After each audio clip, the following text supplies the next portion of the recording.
Hello बच्चों, आज हम पाठ 7 डाकिये की कहानी कंवर सिंह की जुबानी को पढ़ेंगे। पाठ 7 डाकिये की कहानी कंवर सिंह की जुबानी। शिमला की माल रोड पर जनरल पोस्ट ऑफिस है। उसी पोस्ट ऑफिस के कमरे में डाक छाँटने का काम चल रहा है। सुबह के 11:30 बजे हैं। खिड़की से गुनगुनी धूप छनकर आ रही है। इस धूप का मज़ा लेते हुए 2 पैकर और 3 महिला डाकिया फटाफट डाक छाँटने का काम कर रहे हैं। वहीं पर मैंने सरकार से पुरस्कार पाने वाले डाकिया कंवर सिंह जी से बात की। यही बातचीत आगे दी जा रही है। आपका शुभ नाम? मेरा नाम कंवर सिंह है। मैं हिमाचल प्रदेश के शिमला जिले के नेरवा गांव का निवासी हूँ। मेरी उम्र 45 साल है। आपके परिवार में कौन कौन है, उनके बारे में कुछ बताइए। मेरे 4 बच्चे हैं, 3 लड़कियां और 1 लड़का। 2 लड़कियों की शादी हो चुकी है। मेरा एक और बेटा भी था। वह मेरे गांव में एक पहाड़ी से लकड़ियां लाते हुए गिर गया, जिससे उसकी मौत हो गई। आपके बेटे के बारे में जो हुआ उसका हमें बहुत दुख है। आपके इलाके में इस तरह की घटनाएं क्या अक्सर होती हैं?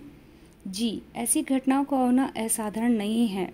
यहाँ हर साल तिरछी ढलानों या ढाकों से घास काटते हुए कई औरतें गिरकर मर जाती हैं। फिर भी यहाँ ऐसे ही रास्तों से चलना पड़ता है, क्योंकि दूसरे कोई रास्ते होते ही नहीं। हमारे गांव में अभी तक बस नहीं पहुंच पाती हैं। हिमाचल में हज़ारों ऐसे गांव हैं जहां पैदल चलकर ही पहुंच सकते हैं।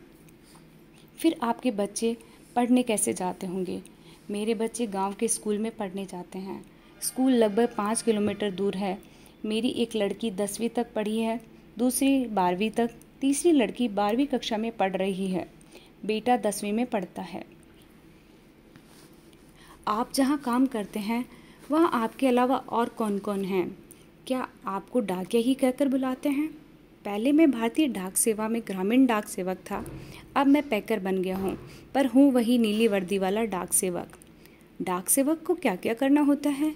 मुझे बहुत कुछ काम करना होता है।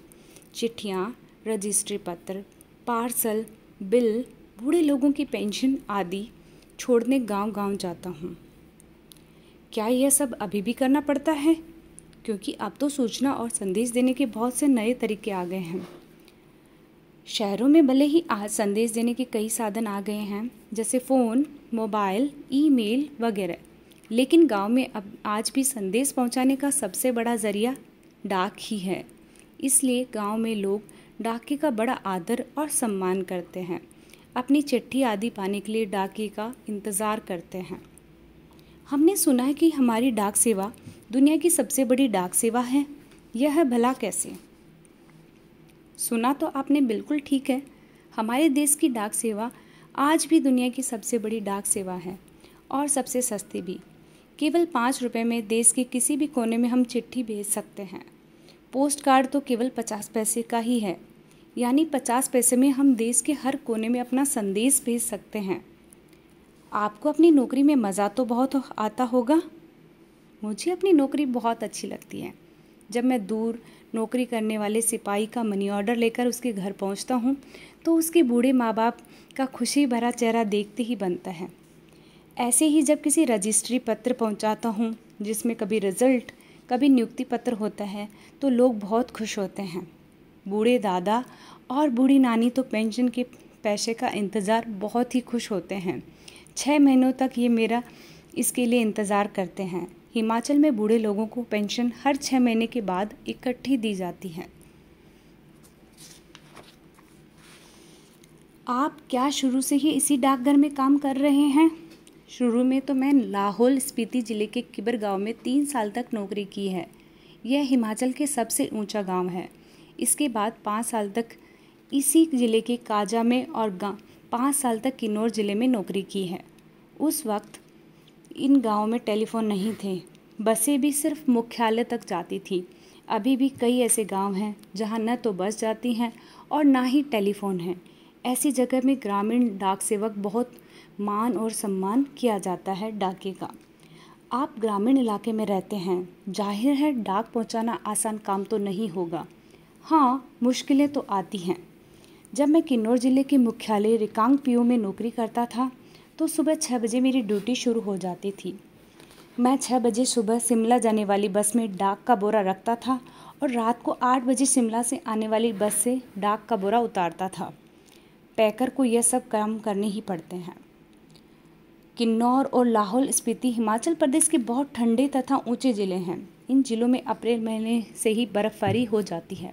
बर्फ़ के चलते पैरों में ठंड से बचना पड़ता है, वरना स्नो बाइट हो जाते हैं, जिससे पैर नीले पड़ जाते हैं और उनमें गैंग्रीन हो जाता है, जिससे उंगलियां झड़ सकती हैं।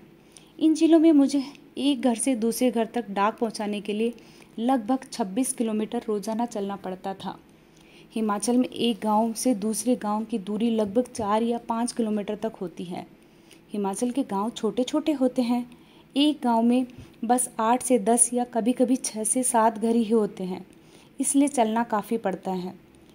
चलना तो खैर हमारी आदत में ही है, शामिल हो चुका है। ग्रामीण डाकिये की ज़िंदगी में तो चलना ही पड़ता है। आपने बताया था कि पहले आप डाक सेवक थे, अब पैकर हैं। इसके आगे भी कोई प्रमोशन है क्या? पैकर के बाद डाकिया बन सकते हैं, बस एक इम्तिहान पास करना पड़ता है। अभी तो काम के हिसाब से हमारा वेतन काफ़ी कम रहता है। सारा दिन कुर्सी पर बैठकर काम करने वाले बाबू का वेतन कहीं ज़्यादा होता है। पैकर का वेतन बाबू के जितना ही हो जाता है। अब तो डाकिये की नौकरी में लगना भी बहुत मुश्किल हो चुका है। हम में से जितने डाकिये रिटायर हो चुके हैं, उनकी जगह नए डाकियों को नहीं रखा जा रहा। इससे पुराने डाकियों पर काम का बोझ दिन प्रतिदिन बढ़ता जा रहा है। न जाने आने वाला समय कैसा होगा। काम के दौरान कभी कोई बहुत खास बात हुई हो? एक घटना आपको सुनाता हूँ।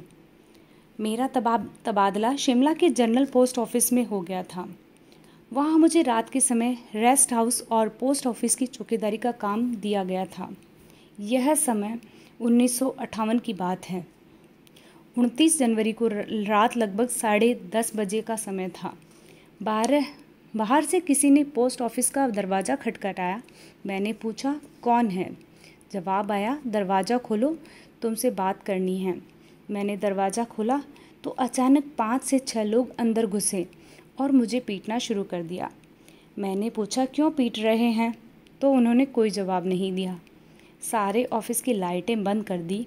इससे पहले कि मैं कुछ समझ पाता, मेरे सिर पर किसी भारी चीज़ से कई बार मारा गया, जिससे मेरा सिर फट गया। मैं लगातार चिल्लाता रहा। उसके बाद बेहोश हो गया और मुझे कुछ भी पता न चला। अगले दिन जब मैं होश आया तो मैं शिमला के इंदिरा गांधी मेडिकल कॉलेज के अस्पताल में दाखिल था।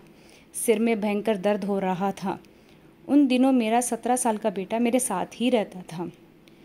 उसी से पता चला कि मेरे चिल्लाने की आवाज़ सुनकर लड़का और ऑफिस के दूसरे लोग नज़दीक ही रहते हैं, दरवाजे की शीशे तोड़कर अंदर आए और मुझे अस्पताल पहुंचाया।